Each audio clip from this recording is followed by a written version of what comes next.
Hola a todos, nos encontramos ya en la recta final de la diplomatura en neuroeducación. Esta vez estaremos compartiendo con ustedes una secuencia didáctica de aprendizaje de la matemática basado en la neurodidáctica. Les saluda Héctor Neto para compartir el trabajo final de esta hermosa aventura de aprendizaje. Este trabajo es fruto de una clase práctica vivenciada con estudiantes del sexto nivel de la carrera de Educación Básica de la Universidad Técnica de Ambato, puesto que no hay divorcio entre la teoría y la práctica, pero hace tiempo que no se hablan. Kant nos diría que la práctica sin teoría es ciega y la teoría sin práctica es estéril. ¿Y cómo se desarrolló el aprendizaje? A través de las fases de la motivación concreta, gráfica, abstracta, de aplicación, porque se aprende mejor cuando hay emoción y placer. Aprendemos de lo que hacemos más de lo que decimos. En la neurociencia el cerebro aprende cuando se emociona. Neurodidáctica es igual a neurología más metodologías del aprendizaje. En las actividades de motivación los estudiantes armaron distintas figuras con el tangram, porque la adquisición de conocimientos precisa siempre de motivación. El mayor reto de los docentes es hacer gustar de sus clases. El juego nos abre las puertas del mundo. Cada estudiante juega con su material, es decir, que la clase empezó con algo provocado. En las actividades de la fase concreta se planteó el reto inicial a través del cálculo del área de 3 lotes de terreno que conecte con la vida real. Se trataba de que la amígdala potencie la función ejecutiva, se emocione y se aprenda mejor. La imitación es el reflejo de aquello que vemos fuera. Se aprende no por memorización, sino por contextualización. En la misma fase concreta se trabajaron los prerequisitos.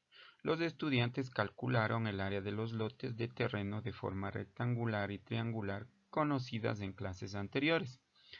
Es decir, que el material de la clase despertó la curiosidad, permitió la manipulación, secuestró la atención, fomentó la autonomía y dio protagonismo al estudiante. En las actividades con los conocimientos previos se buscó la solución por ellos mismos. Tenían que calcular el lote de terreno 3, realizando 2 cortes al romboide para convertir en rectángulos o triángulos. En este caso, el profesor se dio el protagonismo a través de preguntas adecuadas y dio lugar al desarrollo del pensamiento.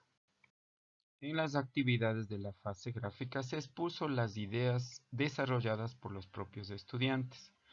En este caso, el error es parte del aprendizaje, es el mismo proceso el que se encarga del reaprendizaje gracias a la plasticidad del cerebro. En esta fase se buscó que los alumnos quieran y puedan hablar por ellos mismos. En la fase abstracto-matemática los estudiantes deducen la fórmula del cálculo del romboide. En este caso comprueban que es la misma del rectángulo.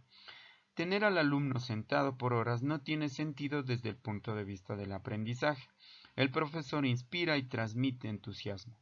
Da lugar al aprendizaje gracias a las neuronas espejo. En la fase de la aplicación o consolidación se responde a las preguntas del reto inicial de la clase y se trabaja el tema de la transversalidad a veces ignorado. Las tareas novedosas despiertan la curiosidad, el lóbulo frontal y dan autonomía al aprendizaje. En la fase de la aplicación o consolidación, el equipo pone en juego los conocimientos alcanzados y las habilidades desarrolladas. Es decir, que la práctica permite progresar. La práctica y tan solo la práctica y no la memorización es la que lleva al aprendizaje verdadero y significativo. La evaluación del aprendizaje se realizó a través de una actividad que consistía en leer y resolver el siguiente problema. Se lo hizo sustentado en lo que dice Ana Forés, que la evaluación tiene que ser auténtica, y lo es auténtica en la medida que es realista y significativa. Una vez realizada la actividad de evaluación, se utilizó una serie de indicadores de logro para valorar la evidencia del aprendizaje. En este caso, hace que la evaluación sea justa y humana. El profesor estimula el esfuerzo y no solo las capacidades y transmite la educación emocional. Con respecto a la reflexión sobre la evaluación, esta no tiene que ser bajo la concepción de una educación bulímica. es decir, la devolución oral de los conocimientos no digeridos. La evaluación tiene que ser fruto del trabajo colaborativo, una vez más gracias a las neuronas de espejo. He aquí el plan de pizarra como estuvo previsto antes de la clase, los materiales que debía utilizar, las ideas, cómo debían exponer los estudiantes y la solución de los problemas previstos para la resolución. Es decir, que el profesor conoce la materia y reflexiona sobre ella de manera anticipada. En cambio, aquí está el plan de pizarra, resultado de la clase, tal como fue construida por los estudiantes y orientada por el profesor. Es decir, que el docente es el instrumento didáctico más importante. Se hace a un lado, apoya y saluda al aprendizaje. Ole. Desde nuestro particular punto de vista, el uso de los recursos didácticos hace plausible la aplicación de la neurociencia en el aula. Es decir, el profesor propone retos adecuados y ayuda a alcanzarlos. Aquí juega un papel muy importante los conocimientos previos en la generación de los nuevos aprendizajes. Pero también los estudiantes son los que disponen de sus propios recursos didácticos. Cada uno de ellos maneja un kit de materiales de tal manera que evita la ansiedad y los convierte en protagonistas de su propio aprendizaje. Basta papel, cartulinas y tijera para que a través de la actividad vayan construyendo su propio aprendizaje.